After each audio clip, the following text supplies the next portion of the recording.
Hello everyone, जय श्री कृष्णा, राधे राधे। कैसे हैं आप सभी? तो जो भी बच्चे 2026 के लिए नर्सिंग के प्रिपरेशंस कर रहे हैं, उन बच्चों के लिए आज की क्लास होने वाली है। आप किसी भी मीडियम से हैं, हमारी कोशिश है कि हम आपको बायलिंगुअल्स यहाँ पर जो नॉलेज है वो देने की कोशिश करें। इस वीडियो में आप कमेंट जरूर कीजिएगा कि क्या आप ऐसी बायलिंगुअल क्लासेस चाहते हैं, but we are capable for, मतलब हम इंग्लिश मीडियम में भी सेपरेट ले सकते हैं एंड हिंदी मीडियम से। बट अगर आप ऐसे कंफर्टेबल हैं तो हमको बता दीजिएगा, क्योंकि इससे सिर्फ आपका ही बेनिफिट नहीं है, हमारा ज़्यादा है। हमारा जो सिलेबस है वो एज सुन एज कंप्लीट तो हो ही जाता है, साथ साथ में हमें प्रिपरेशन करने का ज़्यादा समय मिलता है। तो this is the demo lecture of the first class. अगर आप कंफर्टेबल है तो आप हमें बताइए, अदरवाइज हम सेपरेट क्लासेस को चलने देंगे। तो कुछ क्लासेस मैं आप लोगों के लिए यूट्यूब पर भी लेकर आई हूँ, ऐप पर भी हमारी बाइलिंगुअल भी है, सेपरेट क्लासेस भी है। लेकिन जो मैं यूट्यूब पर कंटेंट आपको देने जा रही हूँ, आप ही बताइएगा।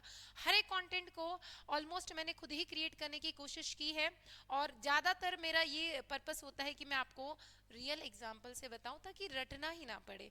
तो जल्दी से ज्वाइन हो जाएंगे, सेशन को शेयर कर देंगे। जल्दी से सभी बच्चे ज्वाइन हो जाइए, शेयर कर दीजिएगा।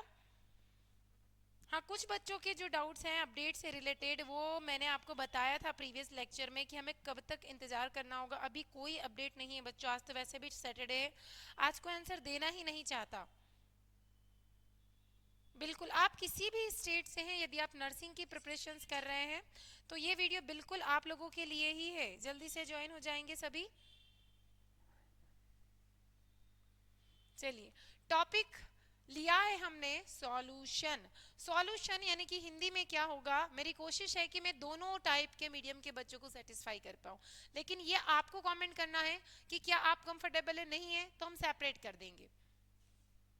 विलियन, आपको प्रॉब्लम नहीं होना चाहिए कि जब मैं हिंदी में बोलूं तो इंग्लिश मीडियम वालों को प्रॉब्लम आए, और हिंदी में बोलूं तो इंग्लिश मीडियम वालों को प्रॉब्लम आए। If you are comfortable, comment in the comment section. Join करेंगे जल्दी जल्दी सभी बच्चे, शेयर करेंगे।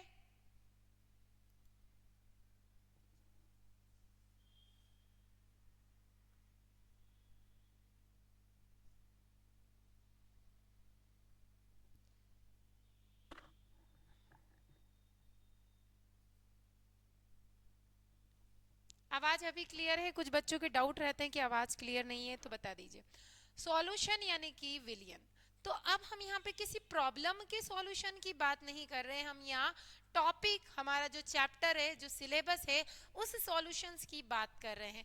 बहुत आसान सा चैप्टर है, क्वेश्चन हमेशा बनते हैं, चाहे वो स्टेट के लिए हम नर्सिंग के प्रिपरेशन करें या हम एम्स के लिए नर्सिंग के प्रिपरेशन करें, दोनों में ही इससे क्वेश्चंस बनते हैं।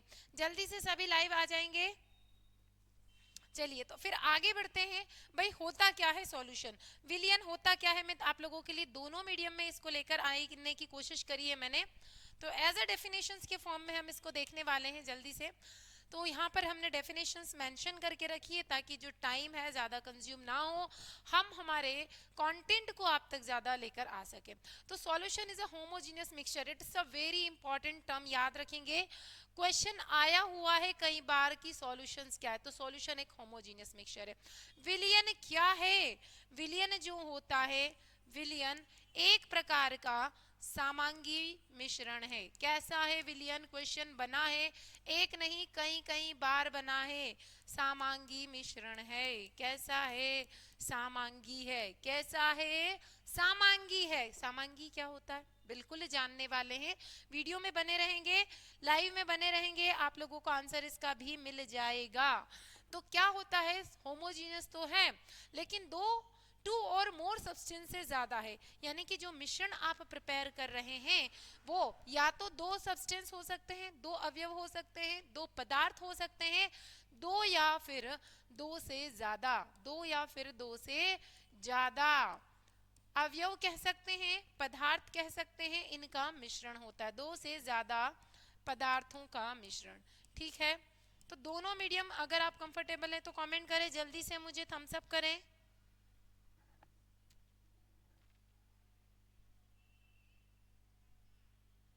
आगे अगर हम बात करें कि ना बाइनरी सॉल्यूशंस, बाइनरी का मतलब होता है बेटा द्विअंगी। क्या होता है? द्विअंगी इसका मीनिंग होता है। द्विअंगी का मतलब है कि जब आपने कोई सॉल्यूशन बनाया है, क्या बनाया है, कोई सॉल्यूशन बनाया है, कोई विलियन बनाया है, तो उसमें सिर्फ दो सब्सटेंस लिए, सिर्फ दो पदार्थ लिए। कौन कौन सा? एक जिसके अंदर हम घोल रहे हैं और एक जिसको घोल रहे हैं, एक जिसके अंदर हम डिसॉल्व कर रहे हैं और एक जिसको डिसॉल्व कर रहे हैं। दैट मीन्स नमक ले लो, पानी ले लो, यानी कि एक हो गया है सॉल्यूट जिसको घोला जाएगा, एक होता है सॉल्वेंट जिसमें घोला जाएगा, विलय और विलायक। ये दो टर्म्स हमें दिखाई देती हैं। अब हम आइडेंटिफिकेशन कैसे करेंगे, हिंदी मीडियम के साथ साथ इंग्लिश मीडियम में भी लाइव आएंगे, सभी शेयर करेंगे इसको। द्विअंगी यानी कि दो अवयव, two substance, only two substance है, तो एक होता है सॉल्वेंट और एक होता है सॉल्यूट। अब आप देखो बेटा, जो बच्चे इंग्लिश मीडियम के हैं, कि सॉल्वेंट में लेटर्स ज्यादा है स्पेलिंग में, है या नहीं? यस और नो करके बताएंगे जल्दी से, यस और नो, है या नहीं है? तो आप देखो स्पेलिंग किसकी बड़ी है, जिसकी बड़ी है ना वही ज्यादा क्वांटिटी में लेना है। तो अब आप जब नमक और पानी को घोल रहे हो, तो हमने सपोज दैट कि पानी को ज्यादा क्वांटिटी में रखा है, नमक को कम क्वांटिटी में रखा है, तो पानी हमारा क्या है, सॉल्वेंट है। हिंदी में क्या कहेंगे इसे, हिंदी में कहा जाएगा विलायक। क्या कहा जाएगा, विलायक कहा जाएगा। तो इसको क्या कहेंगे हिंदी में, इसको कहेंगे बेटा, इसको कहेंगे विलय। क्या कहेंगे, विलय। अब आप हिंदी के अंदर भी देखो कि किस किस लेटर जो हैं, किसमें अक्षरों की संख्या, वर्णों की संख्या जो है वो ज्यादा दिखाई देती है। ये ज्यादा है, मतलब ये ज्यादा मात्रा में है, ज्यादा क्वांटिटी में है। कौन, विलायक। विलय जो है कम मात्रा में है, कम मात्रा में और कम क्वांटिटी में है। ठीक है, कम मात्रा में है, कम क्वांटिटी में है। तो यहाँ से हमें समझ में आ गया कि यदि हम द्विअंगी की बात कर रहे हैं तो सिर्फ दो ही अवयवों से, दो ही सब्सटेंस से, दो ही पदार्थों से मिलकर क्या बना है, हमारा विलयन बना है, जिसमें एक है हमारा कोई भी विलय और दूसरा है वह, दूसरा कौन है, विलायक। दैट मीन्स एक क्या है, एक है सॉल्यूट और एक क्या है, सॉल्वेंट है। इन दोनों से मिलकर बना हुआ है सॉल्यूशन, दोनों से मिलकर बना हुआ है सॉल्यूशन। जो कम क्वांटिटी में है, जो लेजर मात्रा में है, वो विलय है, सॉल्यूट है। जो ज्यादा मात्रा में है वो विलायक है, वो सॉल्वेंट है। यहां तक सभी को क्लियर, यस और नो बोलेंगे।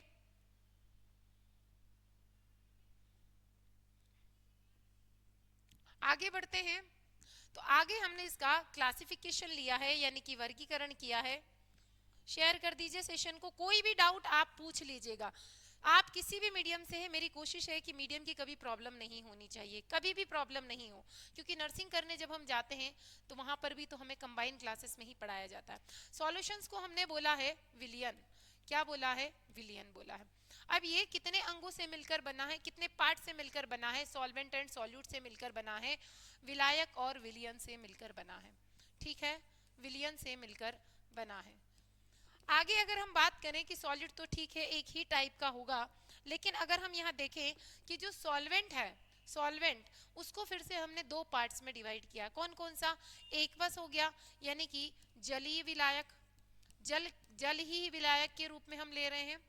दूसरा हो गया जो जलीय नहीं है, जो जलीय नहीं है मतलब जल के अलावा, जल के अलावा है, ये जल के अलावा दूसरे जो ध्रुवीय हो सकते हैं, अध्रुवीय हो सकते हैं, उनकी बात कर रहे हैं, जल के अलावा। आप जैसे कि अल्कोहल ले लो, कैरोसिन ले लो।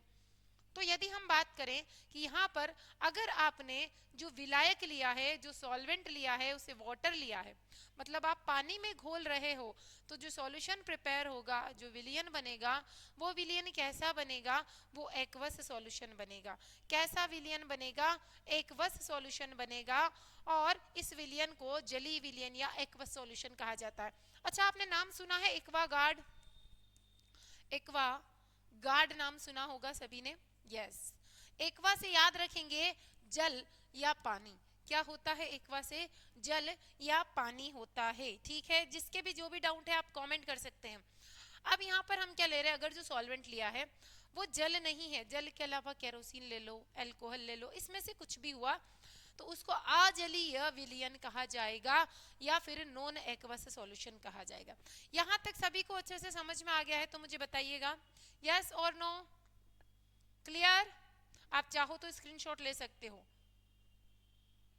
आगे बढ़ेंगे तो आगे हमने यहाँ पे कंपोनेंट्स लिए हैं। उदाहरण के लिए हमने मान लिया like for examples we are taking a beaker, ये बीकर लिया है। अब इस बीकर में आपको ये पूरा सॉल्यूशन भरा हुआ दिख रहा है।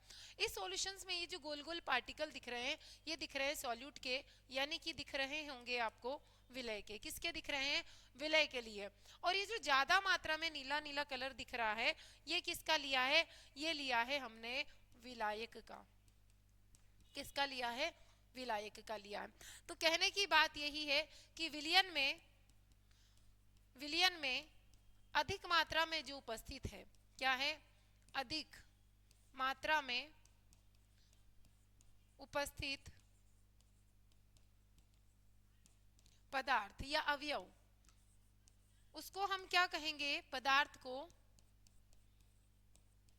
विलायक कहा जाता है। विलायक कहा जाता है ना। जो ज्यादा मात्रा में है बेटा, जो ज्यादा क्वांटिटी में, ये नीला नीला ज्यादा दिख रहा है, जल ज्यादा है, तो ये विलायक है। क्या है? विलायक है। और जो कम मात्रा में है, जो कम मात्रा में है, कम मात्रा में है, वह क्या कहलाएगा? वह विलय कहलाएगा। क्या कहलाएगा? विलय कहलाता है। सो अब इंग्लिश में देखते हैं कि those are present in the excess amount या लार्जर अमाउंट, जो ज्यादा क्वांटिटी में है वो क्या है? वो हमारा क्या कहलाता है? सोलवेंट। ज्यादा बड़ा है, स्पेलिंग बड़ी, लेटर गिनो 1 2 3 4 5 6 7 7 1 2 3 4 5 6 7 लेटर की स्पेलिंग बड़ी है। तो जो ज्यादा मात्रा में है, जो ज्यादा क्वांटिटी में है वो सॉल्वेंट। जो कम क्वांटिटी में है, जिसमें डिजिट भी कम है, जिसमें लेटर्स भी कम है, वो क्या कहलाता है? वो कहलाता है सॉल्यूट। ठीक है, ये कम है और ये ज्यादा है। जिसको लिखना है वो लिख सकता है, नोट करना है मैं साइड में हट रही हूँ, कर लीजिएगा। सेशन को शेयर जरूर कर दीजिए, सभी लोग शेयर कर दीजिए।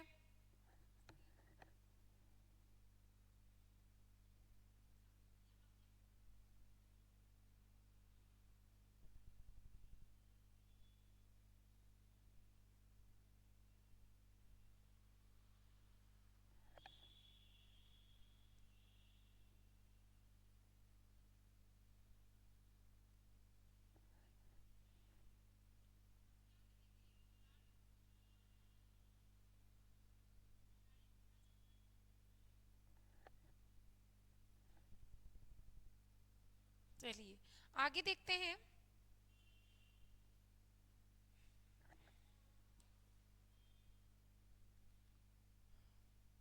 कितने प्रकार के विलयन होते हैं? तो याद रखिएगा कि जो पदार्थ हैं, पदार्थों की प्रकृति है, वो पदार्थों को तीन भागों में बांटा गया है, तीन प्रकार में वर्गीकृत किया गया है। तीन प्रकार हैं। कौन कौन से हैं? ठोस है, द्रव है और गैस है। ठोस, द्रव और गैस होते हैं। Generally the matter is classified into 3 parts. Matter को कितने पार्ट्स में डिवाइड किया गया है? मैटर्स, मैं यहां लिख देती हूं मैं, मैटर्स या कोई भी सब्सटेंस है, matters are classified into 3 parts. कौन कौन से हैं? First one is solid, second liquid, third one is gas. ये तीन टाइप्स हमको दिखाई दे रहे हैं। तीन टाइप्स में इसको डिवाइड किया गया है। नमस्ते। तो देखो यहाँ पर जनरली हम देख रहे हैं कि ये जो तीनों स्टेट आपको दिखाई दे रही है, ये तीनों की तीनों स्टेट जब आपस में कंबाइन होगी तो अगेन हमारे पास में 9 स्टेट्स निकल कर आएगी, 9 टाइप के सॉल्यूशन आएंगे। बट जनरली जो मेजर टाइप्स हैं सॉल्यूशंस के वो 3 हैं। कितने हैं? 3 हैं। तो generally the solutions are classified into 3 parts, या विलयन को 3 भागों में बांटा गया है ना। तीनों भाग हमने लिख रहे हैं। अब इन तीनों को हम आपस में कंबाइन कर रहे हैं, यानी एक बार आप किसी भी एक स्टेट को, किसी भी एक अवस्था को मेजर फॉर्म में रख के देख लीजिए। मेजर फॉर्म में हमने रखकर देखा, यानी कि एक बार जो विलायक है, जो सॉल्वेंट है, उसमें हमने सॉलिड रख के देख लिया। एक बार हमने लिक्विड रख के देख लिया और एक बार हमने गैस रख के देख लिया। तो आइए इसको हम एक टेबल के फॉर्म में समझेंगे, विथ एग्जांपल समझेंगे कि जब हम तीनों को एक बार मेजर के फॉर्म में यानी विलायक रखते हैं और तीनों को ही शफल करके यानी सॉलिड लिक्विड गैस को एज अ विलय लेते हैं, तो जो विलियन निकल के आता है उसमें कौन कौन से एग्जाम्पल्स फिट होते हैं। ये एग्जांपल्स हमने यहाँ पर बनाया हुआ है सॉल्यूशन, ये कम क्वांटिटी में है, एक्सेस क्वांटिटी में। तो एक्सेस क्वांटिटी के लिए अब तीनों स्टेट ले रहे हैं, सिर्फ हम लिक्विड स्टेट को नहीं ले रहे हैं, यानी सॉलिड को भी हम एक्सेस में लेंगे, लिक्विड को तो हमने देख ही लिया है, एज वेल एज हम गैस को भी लेंगे और समझेंगे कि कौन कौन सी स्टेट हमारे सामने अराइव्ड होती है। तो देखो फर्स्ट जो निकल कर आती है वो क्या निकल के आ रही है कि हमने बनाया है गैसीय सॉल्यूशन, यानी कि गैसीय विलयन। कौन सा? गैसीय विलयन बनाया है। दूसरा वाला जो बनाया है वो है लिक्विड यानी कि द्रवीय विलयन, द्रवीय विलयन। थर्ड वन इज ठोसीय विलयन, सॉलिड सॉल्यूशन, ठोसीय विलयन या फिर ठोसीय सॉल्यूशन जिसको कहते हैं। अब ये गैसीय विलयन ही क्यों कहा गया? क्योंकि हमारे पास में दो स्टेट आ रही है, दो अवस्थाएं आ रही है, एक है सॉल्यूट, दूसरा है सॉल्वेंट, यानी कि विलायक और विलयन, है ना, ये दो निकल के आते हैं विलय। तो जो ज्यादा मात्रा में है, जब सॉल्यूशन बनेगा जो ज्यादा क्वांटिटी में है उसी स्टेट में बनेगा। अगर आपने सॉलिड बहुत ज्यादा लिया है, उसमें सिर्फ 2 ड्रॉप्स आपने लिक्विड की डाली है, तो आपको फाइनली जो सॉल्यूशन प्रिपेयर हुआ है वो सॉलिड स्टेट में ही होगा, वो ठोस अवस्था में ही होगा। अगर आपने लिक्विड को ज्यादा क्वांटिटी में लिया है, सॉलिड बहुत थोड़ा सा डाला है, दैट मीन्स 1 गिलास पानी 1 चम्मच नमक अगर आप घोलते हैं, तो जो सॉल्यूशन बनेगा, विलयन बनेगा, वो कैसे बनेगा? विलयन जो बनेगा वो द्रवीय अवस्था में यानी कि लिक्विड स्टेट में बनेगा। सेम एज अगर आपकी गैस बहुत क्वांटिटी में, अब गैस कैसे होगी आइए इसको भी जानते हैं। तो with the help of example हम इसको समझ रहे हैं।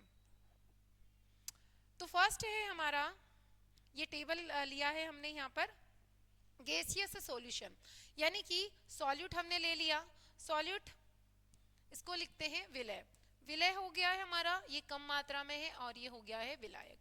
अब इसके कौन कौन से एग्जाम्पल्स बन के आते हैं? ये गैसियस सॉल्यूशन है, यानी कि गैस ही हमारी ज्यादा मात्रा में, गैस एक्सेस क्वांटिटी में है।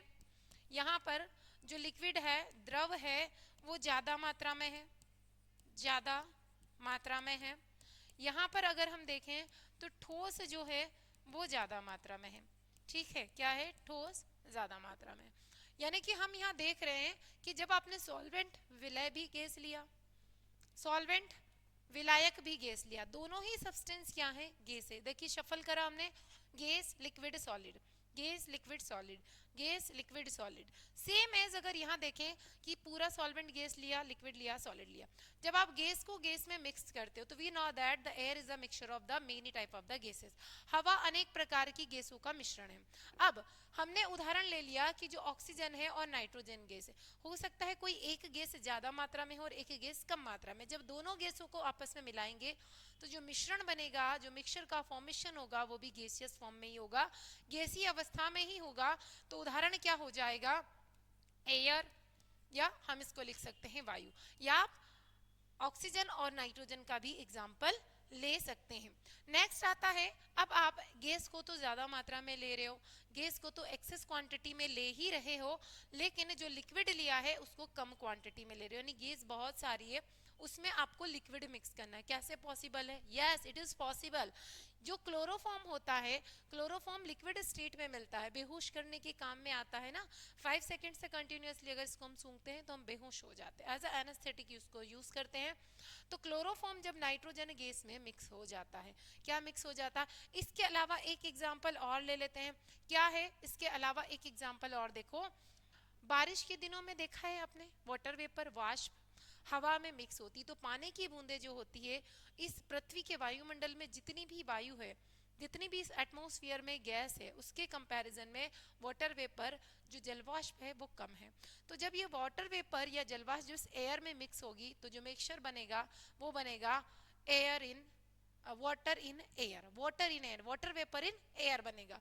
तो क्या बन जाएगा इसका आंसर? इसका आंसर बनेगा, मैं यहाँ लिख रही हूँ, वाटर वेपर इन एयर, हवा में जल वाष्प। नोट करते चलेंगे सभी इसको। नेक्स्ट देख रहे हैं, if you are facing any doubt so comment in the comment section. मेरी कोशिश यही है कि किसी भी मीडियम वाले को कोई प्रॉब्लम ना हो। अगर आपको है तो आप मुझे कमेंट कीजिए, हम नेक्स्ट क्लासेस सेपरेट लेंगे। If you are comfortable then you press, या आप मुझे थंब डाल दीजिए। अगर आपको लिखने में कोई दिक्कत है तो आप मुझे थंब कर दीजिए, तो मैं समझ जाऊंगी कि इट्स ओके, हम ऐसे ही कंटिन्यू कर सकते हैं। अब हम ले रहे हैं सॉलिड गैस के अंदर। गैस बहुत सारी है और जो सॉलिड है वो कम है। एज अ कंपेयर बहुत सारी, मतलब ऐसा नहीं कि बहुत ज्यादा, हम एग्जाम्पल के लिए जितना अज्यूम कर रहे हैं। तो कैम्फर होता है, कपूर होता है। कपूर आप लोगों ने सभी ने देखा है, कपूर सभी ने देखा है, पूजा के बाद यूज करते हैं हम लोग पूजा में। तो वो कपूर जब हम वायु में, मान लीजिए आपने घर में एक उसकी पीस निकाला और उसको खुला छोड़ दिया, तो उस रूम में भी जितनी हवा की मात्रा है, या रूम के बाहर रख दीजिए, जितनी हवा की मात्रा उपस्थित है हमारे वायुमंडल में, जितनी एयर हमारे एटमॉस्फेयर में प्रेजेंट है, उसके कंपैरिजन में अगर देखें तो उसके कंपैरिजन में अगर हम देखते हैं तो क्या है भाई, कैम्फर बहुत कम मात्रा में, बहुत मिनिमम मात्रा में। तो ये भी किसका एग्जाम्पल हो जाएगा, solid substance present in the gaseous state. तो क्या लिख सकते हो, कपूर, कपूर वायु में, वायु कपूर का मिश्रण किस में है भाई, वायु में, या फिर नाइट्रोजन गैस के अंदर है। तो यहाँ पर हमने मिश्रण की बात कर ली है। नेक्स्ट एग्जाम्पल फिर से हम लोग यहाँ पर देखने वाले हैं। क्या एग्जाम्पल देखेंगे, इसके अलावा भी आप देख सकते हो जो धूल के कण है, डस्ट पार्टिकल है। डस्ट पार्टिकल क्या है, कम ही है। हवा बहुत ज्यादा है तो डस्ट पार्टिकल सॉलिड है। ये जो सॉलिड पार्टिकल जब एयर में मिक्स होते हैं तो जो मिक्सचर बनता है, जो मिश्रण का फॉर्मेशन होता है, वो कैसा होता है, वो होता है बिल्कुल इसी टाइप का। तो यहाँ क्या लिख सकते हो, डस्ट पार्टिकल, धूल के कण, डस्ट पार्टिकल इन एयर, धूल के कण, धूल के कण, धूल के कण हवा में। ठीक है, आगे हम बात करेंगे अब। और ये हो गया हमारा गैसियस वाला खत्म पूरा पोर्शन। सो नेक्स्ट बात कर रहे हैं हम, अब लिक्विड को हम कम मात्रा में ले रहे हैं, लिक्विड को कम क्वांटिटी में ले रहे हैं, जबकि किसको ज्यादा लेना है, लिक्विड को ज्यादा क्वांटिटी में लेना है और इन सब चीजों को कम कम, यानी गैस, थोड़ी सी गैस ली और लिक्विड में डिसॉल्व कर दी। अब आपको पता है कि जितने भी एक्वाटिक एनिमल्स हैं, जलीय जीव जंतु हैं, वो जल में घुली हुई ऑक्सीजन का प्रयोग करके ही जिंदा रहते हैं। जो डिसॉल्व ऑक्सीजन है उसका यूज करने के बाद ही वो जिंदा रहते हैं। रेस्पिरेशन की प्रोसेस होती है, ब्रीथिंग की प्रोसेस होती है, श्वसन होता है ना। तो अगर वो वायु जल में नहीं घुलेगी, ऑक्सीजन जल में नहीं घुलेगी, तो क्या वो जिंदा रह पाएंगे, नहीं रह पाएंगे। हम आते हैं हमारे टॉपिक पे। जितनी ऑक्सीजन उस जल के अंदर घुली हुई है, डिसॉल्व है, उसके कंपैरिजन में जो जल वो लिक्विड स्टेट में वो ज्यादा क्वांटिटी में है। क्या है, ज्यादा, ऑक्सीजन कम क्वांटिटी में है। तो ये किसका एग्जाम्पल हो जाएगा, ये एग्जाम्पल हो जाएगा ऑक्सीजन डिसॉल्व इन वाटर। किसका हो जाएगा, ऑक्सीजन डिसॉल्व इन वाटर। चलो एक एग्जाम्पल और देखेंगे। एक एग्जाम्पल और क्या है, कोल्ड ड्रिंक तो सभी ने पी होगी कभी ना कभी, पीते हैं ना। बताओ किस किस ने पिए, कमेंट करो मुझे। कोल्ड ड्रिंक में किसका टेस्ट आता है, किसका टेस्ट आता है कोल्ड ड्रिंक में, कार्बन डाइऑक्साइड का। तो जितना लिक्विड उसमें भरा है ना, जितना द्रव, उसके कंपैरिजन में कार्बन डाइऑक्साइड कम है। कैसे घोला, इतना प्रेशर लगाया कि वो घुल गई उसके अंदर। जैसे ही हमने ढक्कन खोला, कितने प्रेशर से निकलती, क्योंकि अंदर का प्रेशर ही इतना ज्यादा था। आप गुस्से में प्रेशर ज्यादा कोई बात करेगा तो गुस्सा निकालोगे उस पर, ऐसे ही जैसे ही ढक्कन खोला कार्बन डाइऑक्साइड ने अपना प्रेशर दिखा दिया। जैसे एटमॉस्फेरिक प्रेशर्स की इक्वल हुई, वायुमंडलीय दाब के बराबर हुआ, चुपचाप बैठ गई। तो यहाँ पर भी क्या है, वही है, सेम सेम वही चीज है। क्या है कि कार्बन डाइऑक्साइड, क्या, कार्बन डाइऑक्साइड, यानी कि मैं शॉर्ट में लिख रही हूँ CO2 इन CO2, घुली हुई कार्बन डाइऑक्साइड। कोल्ड ड्रिंक्स लिख दो सीधा सीधा, क्या लिख दो, cold drinks, cold, cold drinks. ठीक है, अगला एग्जाम्पल लिक्विड का, लिक्विड में तो ये तो सभी ने देखा है, दूध में थोड़ा सा पानी, दूध में थोड़ा सा पानी मिला दिया हमने तो किसका एग्जाम्पल हो गया, लिक्विड का हो गया। इथेनॉल को पानी में घोल दिया तो दोनों ही लिक्विड स्टेट में है, दोनों ही द्रव अवस्था में है, इसलिए उदाहरण हो जाता है लिक्विड का लिक्विड में। अगला देखेंगे सॉलिड का लिक्विड में। शक्कर को पानी में घोल दो, ग्लूकोज तो सभी ने पिया ही है, ग्लूकोज को घोल दो, नमक को घोल दो, तो यहाँ पे जो जल है उसकी मात्रा ज्यादा है ठोस पदार्थ जो हम घोल रहे हैं उसकी तुलना में। तो ये उदाहरण भी हो जाता है इसी का। अगला हम आते हैं हमारे पॉइंट सॉलिड सॉल्यूशन पे, यानी गैस को हम घोल रहे हैं सॉलिड के अंदर। किसके अंदर घोल रहे हैं, सॉलिड में। अब सॉलिड में कैसे घोलेंगे, आप लोगों ने ज्वेलरी तो पहनी होगी, अभी भी पहनी होगी कुछ लोगों ने, भाई चांदी की रिंग, चांदी का कड़ा, इयररिंग्स वगैरह। तो गोल्ड में तो इतना नहीं दिखाई देगा, चांदी में दिखाई देगा। चांदी की नई नई ज्वेलरी खरीदी है, क्या शाइन करती है, करती है ना, करती है या नहीं। कुछ दिनों बाद कैसी हो जाएगी, उस पर डार्क लेयर आने लगेगी, काली काली। तांबे के बर्तन साफ करके रखो, कितनी बढ़िया शाइन करते, कुछ दिनों बाद ब्लूइश ग्रीनिश लेयर आती है, हरी नीली लेयर आ जाती है। क्या होता है, जो धातु है वो ज्यादा मात्रा में है, मेटल इन एक्सेस क्वांटिटी। अब वो पड़ी पड़ी किसी हवा में उपस्थित वायु से रिएक्शन करती है, ऑक्सीजन से रिएक्शन करती है। तो जितनी ऑक्सीजन से वो क्रिया कर रही है उसकी मात्रा में जिससे वो बर्तन बना हुआ है वो ज्यादा मात्रा में है। तो क्या हुआ, उस मेटल की सरफेस पे ऑक्सीजन आके चिपक गई, यानी कि मेटल ऑक्साइड बन गया। क्या बन गया, मेटल ऑक्साइड बन गया, धातु ऑक्साइड बन गया। तो ये एग्जाम्पल किसका हो जाएगा, धातु क्या है, मेटल क्या है, सॉलिड है, सॉलिड है, उसके ऊपर गैस आके चिल गई। एक एग्जांपल है कि सॉल्यूशन ऑफ हाइड्रोजन, गैस है, पैलेडियम के ऊपर आके आना। आप लिख सकते हो यहाँ पर copper oxide, copper oxide, silver oxide. तो वायु यानी कि जो गैसेस हैं वो तो बहुत ही कम क्वांटिटी में है, क्या है, बहुत ही कम क्वांटिटी में है, इसीलिए हम इसको क्या बोल सकते हैं, एग्जाम्पल हो जाएगा सॉलिड में गैस का। नेक्स्ट वन, लिक्विड सॉलिड के अंदर कैसे मिक्स होगा। It's a very important point, इसको जरूर पढ़ना क्योंकि ये बहुत बार पूछा गया है।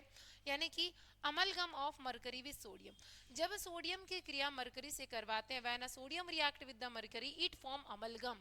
क्या है ये, अमलगम है। किस टाइप का मिक्सचर है, ये मिक्सचर है सॉलिड का, लिक्विड का सॉलिड में। सॉलिड ज्यादा क्वांटिटी में है, लिक्विड कम क्वांटिटी में। कैसे, mercury is a metal, mercury एक धातु है, लेकिन एट अ रूम टेम्परेचर ये लिक्विड स्टेट में मिलती है, कमरे के तापमान पर ये हमें तरल अवस्था में मिलती है। तो ये क्या हो गया, द्रव हो गया। क्या हो गया है भाई, द्रव हो गया है। इसके बाद अगर देखें तो जो सोडियम है वो तो हमें ठोस अवस्था में मिलती है, वो तो हमें सॉलिड अवस्था में मिलती है। तो ये एग्जाम्पल बन जाता है इसी का। नेक्स्ट है सॉलिड और सॉलिड। भाई जितने भी गहने हमने पहने, कोई प्योर तो पहने नहीं, प्योर सोना नहीं पहना, प्योर चांदी नहीं पहना। तो जब दो मेटल्स को आपस में कंबाइन किया गया, दोनों सॉलिड है।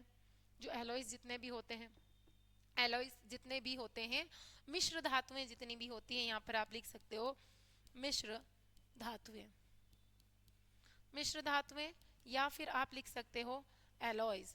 ये सब एग्जाम्पल किसका है, सॉलिड का, सॉलिड के अंदर एग्जाम्पल है। क्या है, सॉलिड का सॉलिड के अंदर एग्जाम्पल है। तो ये एक टेबल है जिसमें हमने सारे मिश्रण के बारे में जान लिया है। क्या किया है, सारे मिश्रण के बारे में जान लिया है।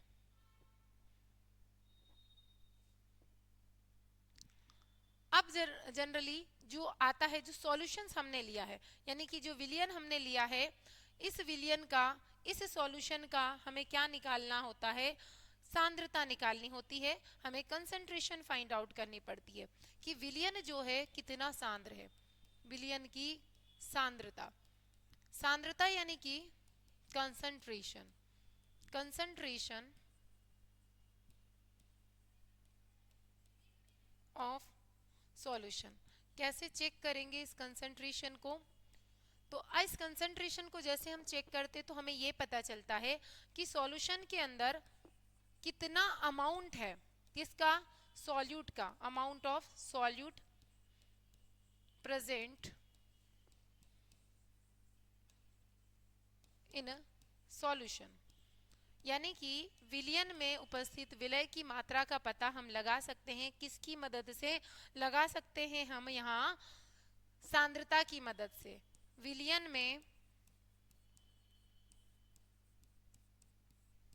उपस्थित विलय की मात्रा,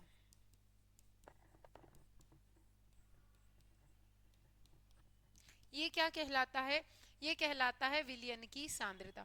जितनी ज्यादा सॉल्यूट, जितनी ज्यादा विलय की मात्रा है, वह विलयन उतना ही अधिक सांद्र होगा। जितनी कम होगी, जितनी अशुद्धि मिलाई जाएगी, उतना वो तनु होता जाएगा, उतना ज्यादा वो डाइल्यूट होता जाएगा।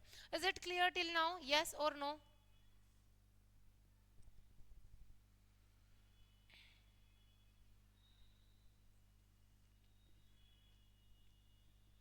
चलिए आगे देख रहे हैं हम। इस सांद्रता को व्यक्त करने के लिए हमारे पास कुछ तरीके हैं। कंसंट्रेशन को डिटरमाइन करने के लिए हमारे पास कुछ स्टेप्स होती हैं, जिसकी सहायता से हम इसको फाइंड आउट कर सकते हैं। कौन कौन सी है? वॉल्यूम परसेंटेज है, आयतन प्रतिशतता है, आयतन प्रतिशतता। इसके बाद आता है आयतन प्रतिशतता जो हम निकाल रहे हैं। उसके बाद आता है मास बाय वॉल्यूम परसेंटेज, यानी कि द्रव्यमान बटे आयतन प्रतिशतता। इस तरह से निकालते हैं। आयतन के अंदर क्या है? विलय और विलायक, दोनों का मेजरमेंट, दोनों का मापन हमें आयतन के रूप में करना है, यानी वॉल्यूम के रूप में करना है, ml के फॉर्म में हमें लेना। एक होता है हमारा मास परसेंटेज, यानी कि द्रव्यमान प्रतिशतता, द्रव्यमान प्रतिशतता। इसमें विलय और विलायक, विलय और विलायक दोनों की मात्रा को हमें किस रूप में लेना है? दोनों की मात्रा को हमें ग्राम या केजी में लेना है, यानी द्रव्यमान के रूप में लेना। दोनों को मिला जुला रूप है द्रव्यमान आयतन प्रतिशतता। इसके बाद आती है मोलारिटी, यानी कि मोलरता।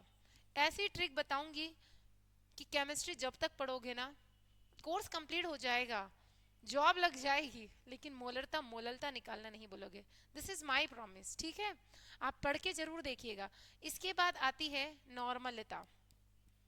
नॉर्मलता याद रहेगा, मेरी कमिटमेंट आप लोगों को हमेशा याद रहेगी। इसके साथ मोलरता और मोललता भी याद रहेगी। फिर आता है मोल फ्रैक्शन, मोल फ्रैक्शन, मोल प्रभाज।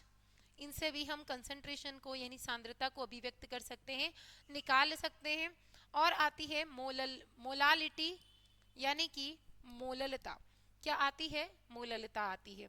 इसके बाद आता है पीपीएम, यानी पार्ट्स पर मिलियन। इसको यही कहा जाता है। तो ये कुछ तरीके हैं जिनकी हमें डेफिनेशंस पढ़ना है, फॉर्मूला पढ़ना है, और इनके न्यूमेरिकल्स भी सीखना है, क्योंकि ये पूछे जाते हैं। ये इस चैप्टर का बेसिक है, यही इसकी बैकबोन हम कह सकते हैं, रीढ़ की हड्डी कह सकते हैं। बहुत आसान है, कुछ ही लॉजिक हमें लगाने हैं और हम सीख सकते हैं।